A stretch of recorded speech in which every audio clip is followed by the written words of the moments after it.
Hello and welcome back to our channel the exam brew. आज की video में हम लोग फंडामेंटल राइट्स के बारे में बात करेंगे। This is an introduction video to fundamental rights.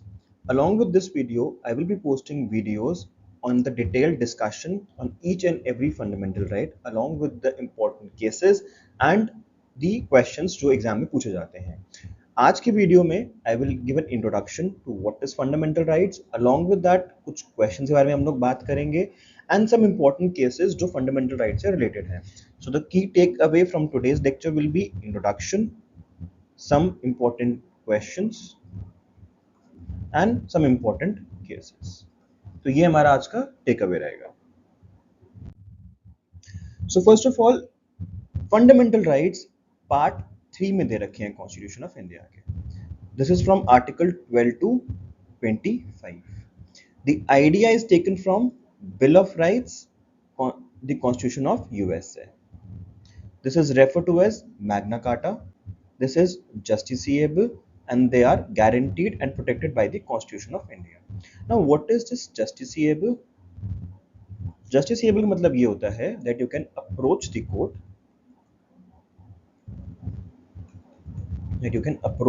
court, for any violation. So आप आर्टिकल 32 में सुप्रीम कोर्ट जा सकते हैं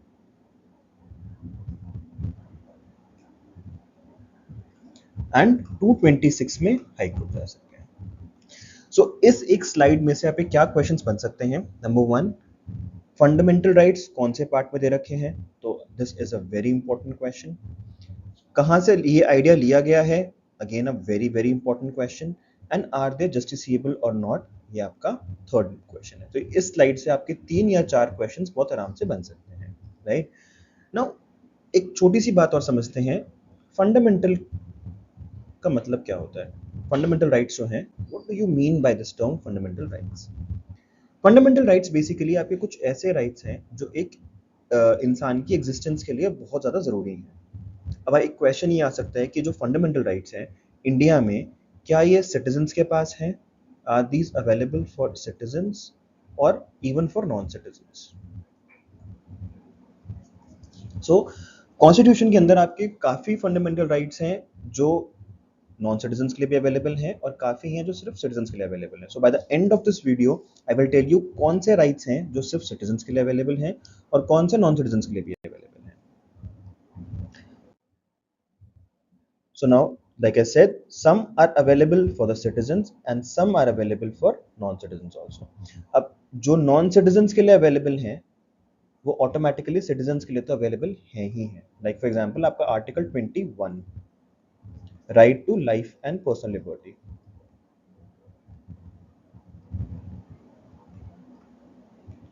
ये आपका नॉन सिटीजन्स के लिए भी अवेलेबल है और सिटीजन्स के लिए भी अवेलेबल है, right? Now, can the fundamental rights be amended? This is a very important question. ये भी आपका एक क्वेश्चन के रूप में आ सकता है एंड ये भी आपका एक क्वेश्चन है। Can the fundamental rights be amended? Yes, they can be amended by the constitutional amendment. Parliament ही इसे अमेंड कर सकता है कॉन्स्टिट्यूशनल अमेंडमेंट से, लेकिन बेसिक स्ट्रक्चर को आप चेंज नहीं कर सकते। You can not change the basic structure.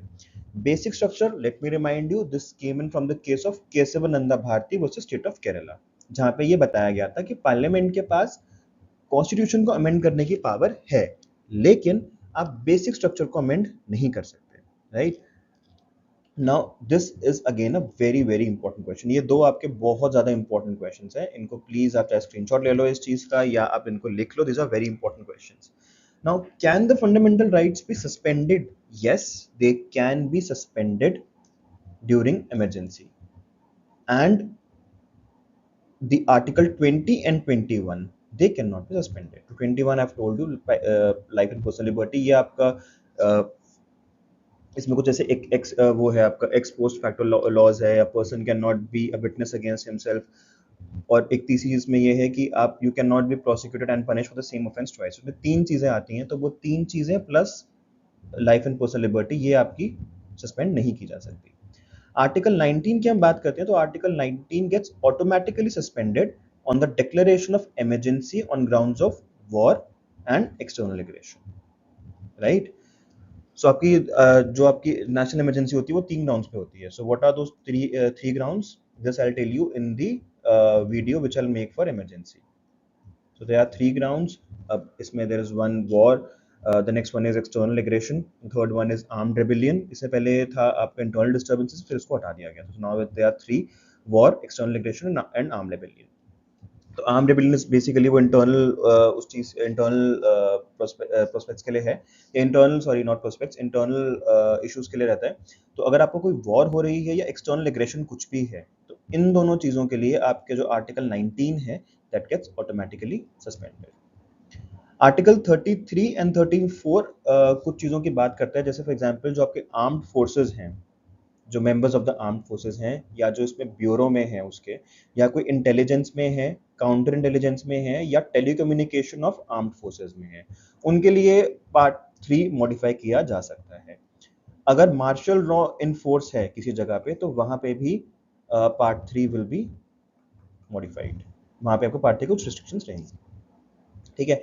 सो इस एक स्लाइड में से क्या क्या क्वेश्चन इंपॉर्टेंट है आपके, कि कौन कौन से आपके फंडामेंटल राइट्स सिटीजन्स के लिए हैं, कौन से नॉन सिटीजन्स के लिए हैं, क्या ये अमेंड करे जा सकते हैं. यस. हाँ, वन मोर क्वेश्चन, क्या आज तक अमेंड हुए हैं? तो मैं आपको नेक्स्ट स्लाइड में बताता हूँ. यस, एक बार ही अमेंड हुआ है इसके अंदर भी, जो मेजर अमेंडमेंट हुई थी. I tell you that. Can they be suspended? Yes, they can be suspended. Article 19 कब ऑटोमेटिकली सस्पेंड होगा, ये एक क्वेश्चन बहुत ज्यादा इंपॉर्टेंट है. वो 2 ग्राउंड्स लिख देंगे या 3 ग्राउंड्स भी लिख देंगे और आपसे पूछेंगे कौन कौन से ग्राउंड में सस्पेंड हो सकते हैं automatically. Automatically is the important, यहाँ जो की वर्ड है ये ऑटोमेटिकली है. 33 एंड 34 बहुत ज्यादा नहीं पूछे जाते, बट आपको पता होना चाहिए कि 33 34 में क्या दे रखा है. ठीक है, तो बहुत ज्यादा नहीं पूछे जाते, but then still you should be aware of this question. Now originally we had 7 fundamental rights.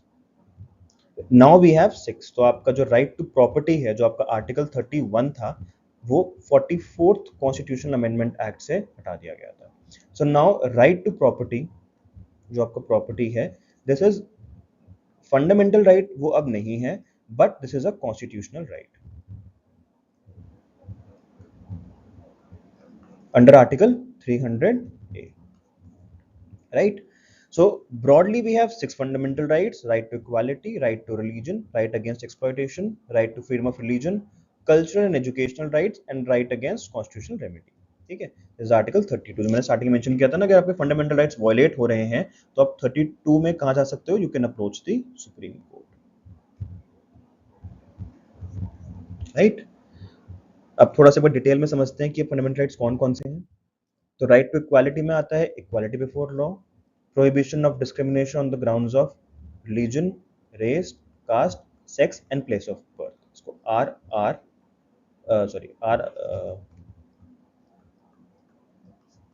RRCSP से आपको याद रख सकते हो. Equality of opportunity public employments में, abolition of untouchability and abolition of titles. Right to freedom, this is the right जिसके बारे में आप लोगों ने बहुत ज़्यादा सुना होगा. फ्रीडम ऑफ स्पीच के हमें बोलने का अधिकार है इंडिया में, वो ये वाला आपका आर्टिकल 19 से आता है. Protection against conviction of offences, जो मैंने बताए थे 3 ऑफेंसेस है कि एक्स पोस्ट फैक्टो लॉज की जो अभी आपके लॉज प्रेजेंट है उन्हीं के लिए यू कैन बी पनिश्ड, और जो you can not be punished twice for the same offence. And the third one is you can not be forced to be witness against yourself. 21 right to life and personal liberty. 21A right to education, ये आपका 86th constitutional amendment act से add हुआ था. 22nd protection against arrest and detention in certain cases. So I will make a video on all these rights separate. Right to equality के लिए I'll make one video, right to freedom के लिए I'll make one video. तो मैं ऐसे ऐसे करके I'll keep posting videos, ताकि एक वीडियो बहुत ज़्यादा आप लोग के लिए वो ना हो कि ठीक है एक सी वीडियो में बहुत सब कुछ है. So I'll make short videos ताकि आप आराम से याद भी रख सको और आप रिवाइज भी कर सको उस चीज़ को. राइट अगेंस्ट एक्सप्लॉयटेशन, जो आपका प्रोहिबिशन ऑफ ह्यूमन ट्रैफिकिंग है या फोर्स लेबर है, ये बेसिकली आपका स्टेट के अलावा भी आप इन्फोर्स कर सकते हो उसको. ऐसा नहीं जरूरी नहीं है कि आप सिर्फ स्टेट के खिलाफ इस चीज़ को इन्फोर्स कर सकते हो, you can enforce it against a private individual also. Prohibition against employment of children in the factories, या जो हैजार्डियस जगहें होगी, माइंस हो गए, वहाँ आप नहीं कर सकते. राइट टू रिलीजन, आपके रिलीजन का राइट है आपको, उसमें आपका free profession, practice and propagation of religion, manage religious affair, freedom from payment of taxes and promotion of any particular religion, या आपका freedom as to attendance at religious instruction or religious worship in certain education institutions. ये basically अगर कोई religious education institution है तो वो उसके लिए बनाया जाता है. Next you have cultural and educational rights, तो आपका protection of interest of minorities हो गया, या protection of right of minorities to establish and administer their education institution हो गया। 32 is again a very very important right to constitutional amenities, मतलब basically जो आपके जितने भी फंडामेंटल राइट्स हैं उन सबका एक तरीके से गार्जियन है। इसके अंदर 5 रिट्स हैं। So I make a very short video on writs, तो आप उसको भी जरूर देखना कि उसमें क्या चीजें हैं। Now let's understand some important cases जो फंडामेंटल राइट से जुड़े हुए हैं। Keshavananda Bharati, basic structure, Maneka Gandhi, A K. Gopalan, Golaknath state of Punjab, Minerva Mills, Indira Gandhi Nehru versus Rajnarayan, ये इलेक्शन को लेकर केस था। के.एस. पुट्टू स्वामी, ये आपका राइट टू प्राइवेसी के लिए है। Navtej Singh Johar versus union of India, Bijoe Emmanuel versus state of Kerala, ये आपका नेशनल एंथम केस है। इसको आप अगर आप थोड़ा पढ़ोगे तो नेशनल एंथम केस है ये। So all these cases are connected to fundamental rights. अब वो कैसे कनेक्टेड है ये मैं आपको हर एक वीडियो में जहाँ पे भी जिस से ये कनेक्टेड है ये मैं आपको बताता जाऊंगा। बट द पॉइंट इज ये केसेस आपको याद होनी चाहिए, ठीक है, क्योंकि ये केस आपके कहीं भी फिर से पूछे जा सकते हैं। इसमें एक और केस है जोसेफ शाइन का, Joseph shine versus union of India, that's also very important. ये अडल्ट्री को लेके है, ये आपके 498 है जो आईपीसी का पहले था, नाउ इट इज रिपील्ड, उसके लिए है, ठीक है। ये आपका पासपोर्ट से रिलेटेड एक केस है। तो ये सब चीज़ें आपको पता होनी चाहिए, right. So but I will tell you each and every case, don't worry. तो मैं इस वीडियो को बहुत ज़्यादा इसके लेंथ नहीं बढ़ा रहा, I keep the videos short so that आप उसको आराम से रिवाइज कर सको। सो नाउ सो आपका अब इस चीज़ के अंदर लेट्स अंडरस्टैंड कि सिटीजन्स के लिए कौन से अवेलेबल हैं fundamental rights and non citizens के लिए कौन से अवेलेबल हैं। तो 15, 16, 19 एंड 29 ये आपके सिटीजन्स के लिए अवेलेबल है। नॉन सिटीजन्स के लिए rest all are available, rest all. So जो जितने भी रेस्ट ऑल हैं these are available for citizens plus non citizens, right. And उसके अलावा आर दीज जस्टिसिएबल, जैसे I told you, yes they are justiciable. Amendment, yes amendment is possible, but again basic structure को आप change नहीं कर सकते, that is very important, right।